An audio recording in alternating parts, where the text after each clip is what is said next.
Yes, it is live from Columbia, Missouri. Post-inaugural ball, speech, everything else. A couple of my favorite run-ins actually took place with Uber drivers.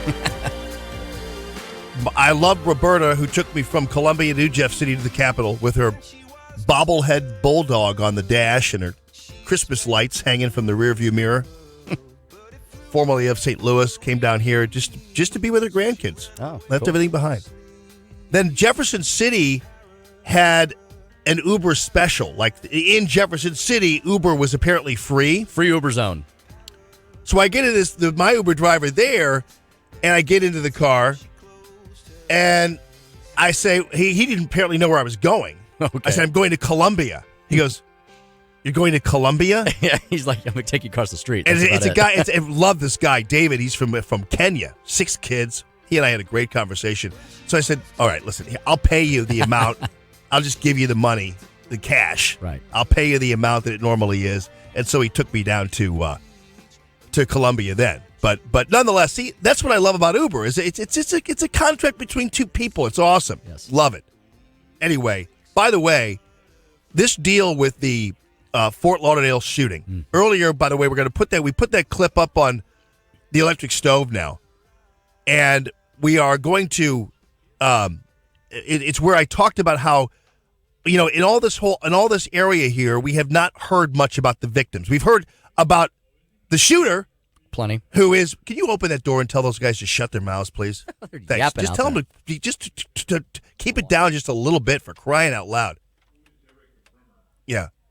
Hey. It's like a speaker. What? It's like coming out of the ceiling. Lord have mercy. They've got some speaker on out there. Gee whiz. Good grief. So anyway, about how you don't hear a lot about the victims. No, you don't. You hear about the shooter and about how, stressed he was and his brothers blaming the government and everything else. You don't hear about the lives this guy took. And there are lots of people out there with PTSD who don't go out and shoot people. Doug Giles, ladies and gentlemen. Doug Giles. It's only through your show, your Clash Daily, other sources for news, would you even get that kind of intel?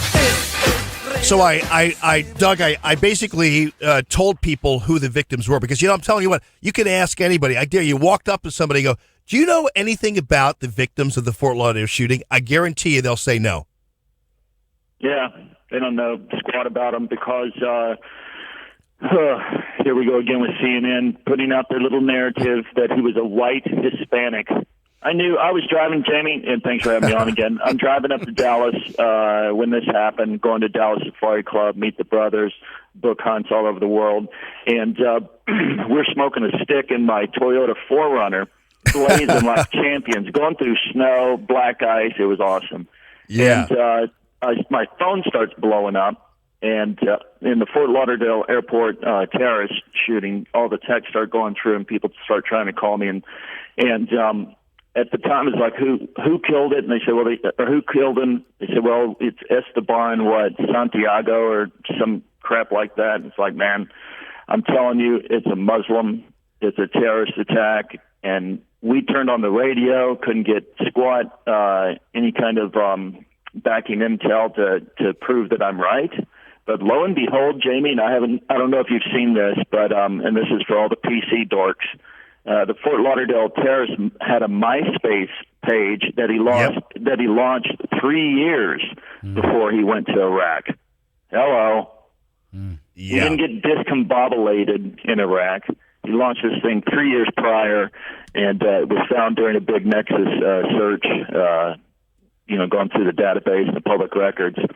It reveals that the Puerto Rican Esteban Santiago has a brother named Brian Santiago and 2 emails registered to his name. The second, Nawata33 at Hotmail, is how Got News got exclusively visual identification of Santiago before every mainstream media outlet and discovered he was posting on explosive and weapons forums about mass downloading Islamic terrorist propaganda videos in 2007. I also saw the picture of him giving the ISIS salute. Yeah. I mean, there's a picture of him. It's plain as day, But again, everybody's like, well, he just got, a little loopy once he was, fighting, and watch what they're going to do and trying to pitch everybody who's fought in Iraq or Afghanistan as nuttier than a squirrel turd.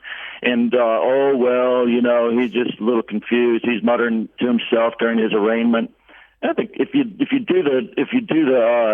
follow the bread trail back, again, 3 years before he ever went to Iraq, guy's got a MySpace page. He calls himself, what was his name? I don't know, a Sheikh Hamad, and he's got Islamic music all over it. Unbelievable. And, and another thing that's unbelievable, man, and that it's really pissing me off is that the FBI had the Fort Lauderdale terrorist and did nothing. Well, here's the other thing, and you pointed out them trying to link this to veterans. NBC News did this horrific story linking all of these incidents, these violent incidents, to veterans, and they included the Fort Hood shooting in the story. It was infuriating, these guys. I mean, so here's the other thing, though, Doug. The one thing I do want to know is there's something not right about the whole way this shooting went down. To me, it seemed almost like it was a test. To me, it seemed almost like, okay, let's see because frankly, I didn't know you could bring ammunition as well as a gun in your luggage. I actually didn't know that. And to me, this seemed like a test. I travel all over the world with my weapons, and the ammunition has to be stored separately in a lockbox. Like if you're carrying a sidearm, I never bring a sidearm when I'm going. I take take hunting rifles and stuff. So no, you can have your pistol and your ammo in the same bag, and I have no problem with it. And locked containers. The only problem is that once that clears through bag claim, you can get Ahmed, this numbnut, who goes into the bathroom, opens it back up, drops 15 rounds in his magazine and proceeds to shoot these 60-year-old people on their way to cruise the Bahamas. Right. Well, but to me, you get 10 of these guys doing the exact same thing, and you've got yourself a little bit of a party there. And to me, I think this was too clean of a cut, too small of an incident, with too big of a background for me to think that this was not some kind of a test, some kind of a push, some kind of a way of figuring out. Yeah. With wet something's blood. Not right about it. No, I don't know what they're going to do, man. I'm just, as a hunter, somebody who travels with weapons and stuff, I'm just sitting there bracing as I'm hearing this stuff on the radio last Friday that, oh my God, here comes the lugubrious legislation and red tape banning me from traveling with my firearms to properly and legally go hunt animals just because this fool did what he did. But well, maybe we can get the intel community to take Jamie, the Bag Claim Bay area. It is.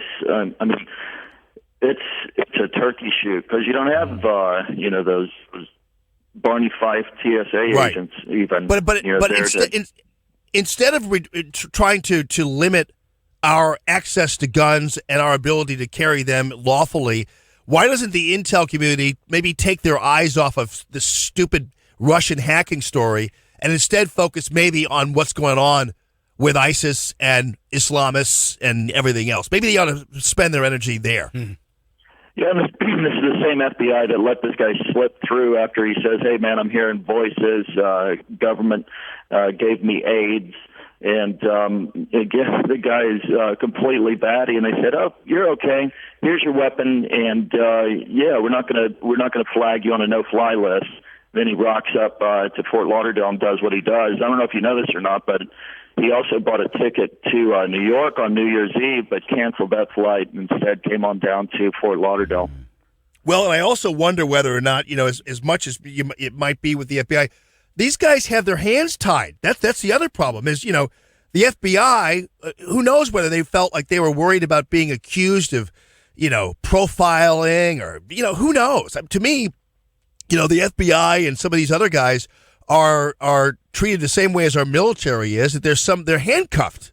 Maybe when Trump takes his seat behind the Oval Office, where Bill boinked Monica, they'll be freed up to speak freely. It's easy to hate the Russians. they're also white, so you can hate them, and they have Christian leanings. But yeah, good point, man. They could be, bound and gagged by, there's nothing wrong with religion of peacers. Don't look at them, don't profile them. And when lo and behold, they have a guy who, again, is clearly traced back to Islamic conversion and says he hears voices. And then they, give him the thumbs up and the green light. You're okay, and here's your gun back. It's unbelievable, man. No doubt. And what you just told us right now is absolute news to me. I had no idea about what you were telling me regarding the MySpace, regarding his background.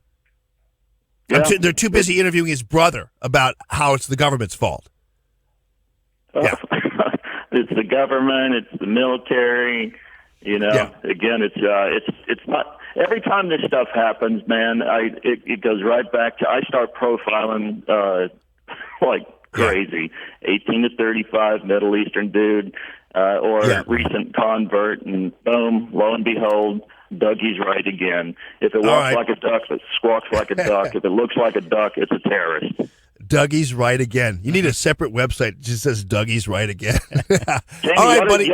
Every time I come on your show, I was thinking about this, because I'm deeply narcissistic and I've got a histrionic personality disorder aside from other gifts. You ought to get that Dougie Doug song from The Hangover and play it as a proper introduction. And then we close with Van Halen's Jamie's Crime. All right, brother. Listen, love you as always. Clash Daily. Appreciate you. Stay ready, buddy.